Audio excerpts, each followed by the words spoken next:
For Ricky Ponting, great leadership comes down to three things: vision, values, and validation. And then actually living them, walking the walk. In a recent conversation with Mark Boris, he also touched on something many athletes quietly struggle with after retirement, even us amateurs, after our playing days are finished. That loss of competition, the loss of that edge and that sense of belonging. In this episode, I break down what Ricky's insights teach us about real leadership, how to reintroduce healthy competition into your own life, and why creating shared, connected experiences like that change room after a win sort of feeling is essential for teams, businesses, and families to thrive. I'm Ian Hawkins, and this is Sport is Life.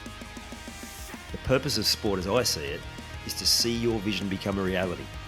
Find your voice, create strong connections, and learn to trust your body.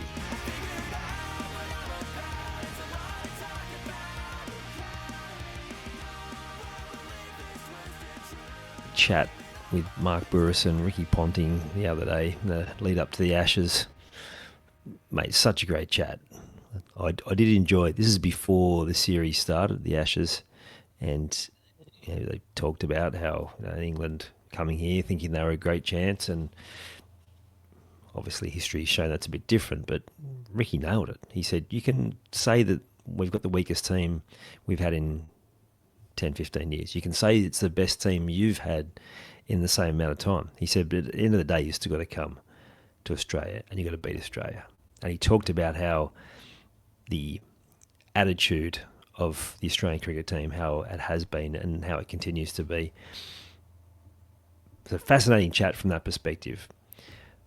But there were a few things there that he talked about when he was talking about leadership, because Mark was really trying to dig into what made him tick and how he operated, his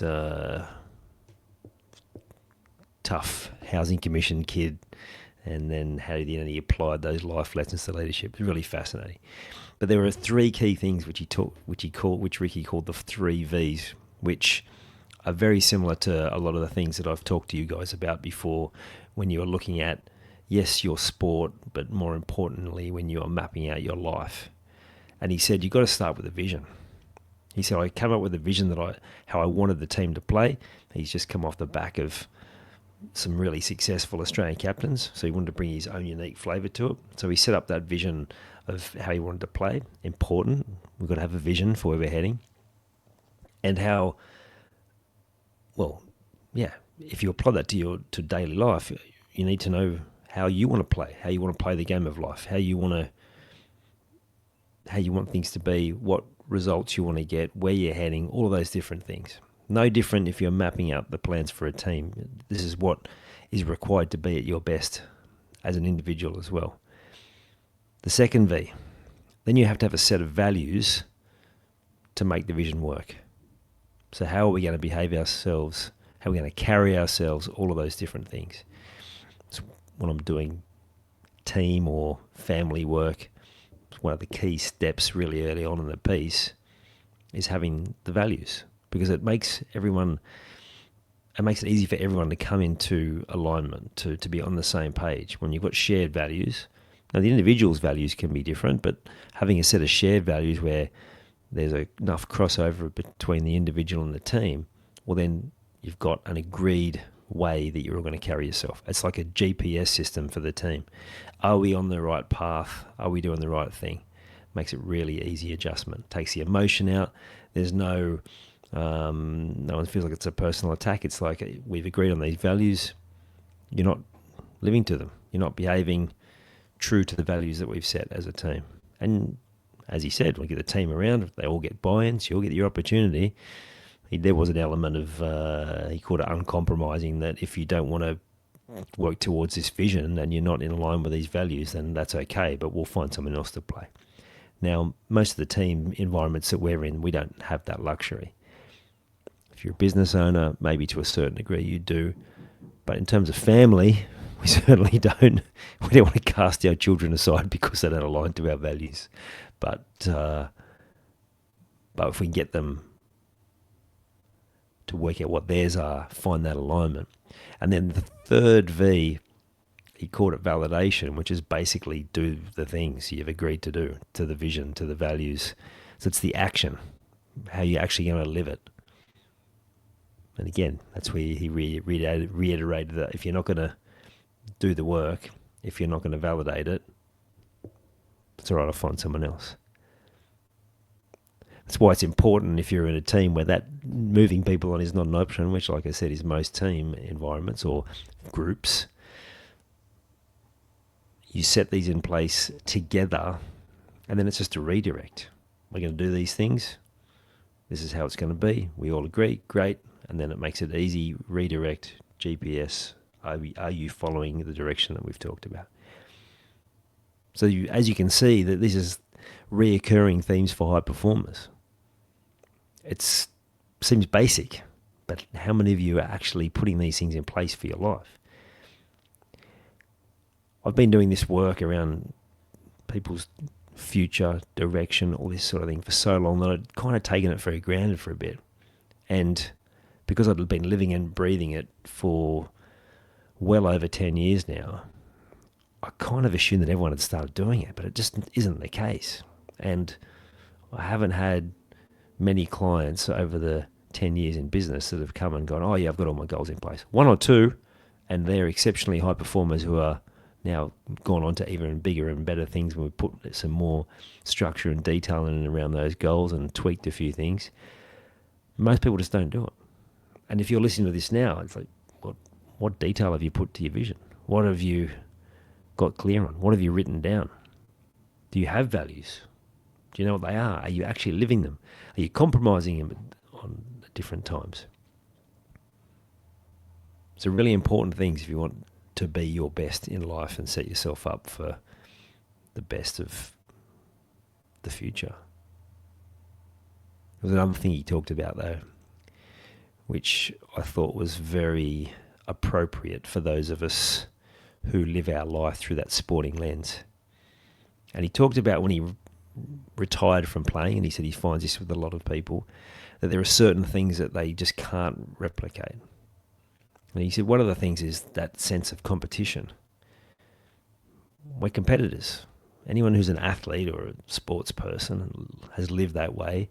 Even if you're not playing in a formal way anymore, maybe you're playing the odd pickup game here and there, or playing a bit of golf like I do, that we're wired for competition. And when you stop operating that way, you stop performing at your best. And it doesn't mean that you necessarily are looking for that uncompromising way of approaching an opposition or that ruthlessness, or maybe you are. But it's more about the sense of, I'm going to live life. I'm going to operate from that sense of competition. I want to be the best that I can be in any of these circumstances. I can remember asking my brother, like, how do you get yourself motivated? Because when I was a junior, I never had a problem with that. But when I was first moving to senior sport, there'd be some days where I'd be a bit flat and I'd struggle to get myself up. And I just couldn't work out why. And he just said to me, I'll just get myself in a contest. And it's funny, I hear lots of these guys talk about it. And Ricky Ponting talked about it as well. He was like, it's getting in a contest.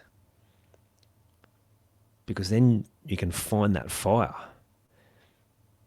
And it doesn't mean you're doing something to stop someone else. It's not like life's not about winning and losing, but it's that same mindset, that same way of like, well, I'm going to make sure that no matter what you do, I'm going to give myself the absolute best chance for success in this situation. And it's interesting, the comparison was made between Ricky and Warnie and how they were very different in a lot of ways. And Ricky said, well, not when he got in a contest, not when he was in competition. He would fixate on the contest, on the competition, and he would not waver. No matter if he was tired physically, if he was sick, if he had stuff going on in other areas of his life, as soon as he was in the contest, it was on. So where can you bring more of that to your life? Where can you come with that mindset of like, I'm going to take this game on. I'm going to take this situation on. Another interesting thing he talked about was, like he's at home most in he said cricket change room specifically, but I was thinking about from that perspective, the sporting change room. Roy Masters said it best. He said there's nothing quite like that feeling of a change room for the 5 minutes after you've just won a game. And so I was thinking about that. Well, what's the lesson around that? Because we can't always replicate that, but what that change room is, it's connection. It's people that you have a set of aligned values, people that you are working together to a common vision. Now, that is something that you can definitely bring into your ward, or you already have there, whether it's work, whether it's family, whatever it is. How do you create that connection? How do you create moments that maybe not the same as that winning dressing room, but moments as a group, moments as a family, as a team, even just a bunch of mates playing golf? Like, what can you bring into that situation so that you can still share those moments that have you absolutely buzzing? Now, for me, one of those ways is going to watch sport with people that again share that common interest. We follow the same team. Maybe even they follow the team you're playing against, but it's that connection. And again, not too bad of feelings. I've long-suffering para fan, as you all know, and there've been times over the journey going there week in, week out, where I've gone, I just don't want to go today, until I get there, and my memory usually goes back to the old Parramatta Stadium. There's a little grass hill there. You walk over the hill, and then suddenly you see all the fans streaming in, and you feel the buzz, you feel the excitement, you feel the connection. And it's in that moment I'm like, this is why I come. So there's some really powerful things that you can bring to your life immediately. Take action on them. If you need a bit of that motivation, get yourself in a competition. Get that competitive mindset going again. That one that's treated you so well at different times in your life. For you, what did you tap into for that competition? What motivated you? How can you map that across to life now?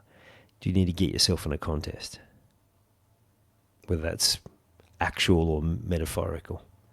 Again, most of the time in life, it's not at someone else's expense. You're not doing it so someone else loses, and life doesn't work like that anyway.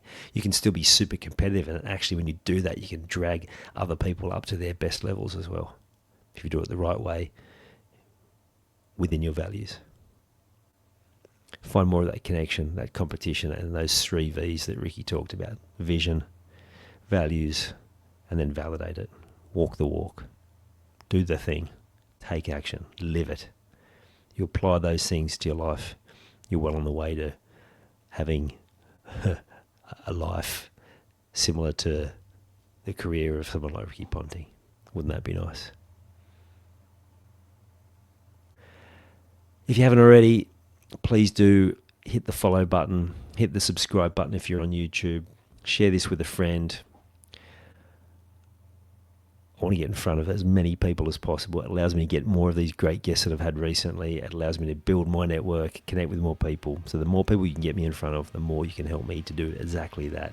And as a team, we can build something pretty special. You've taken the time to listen to this whole episode. Now it's time to take action. Commit to one thing you've learned today and make it happen. And to avoid any obstructions, join the Sport is Life movement by clicking on the link in the show notes.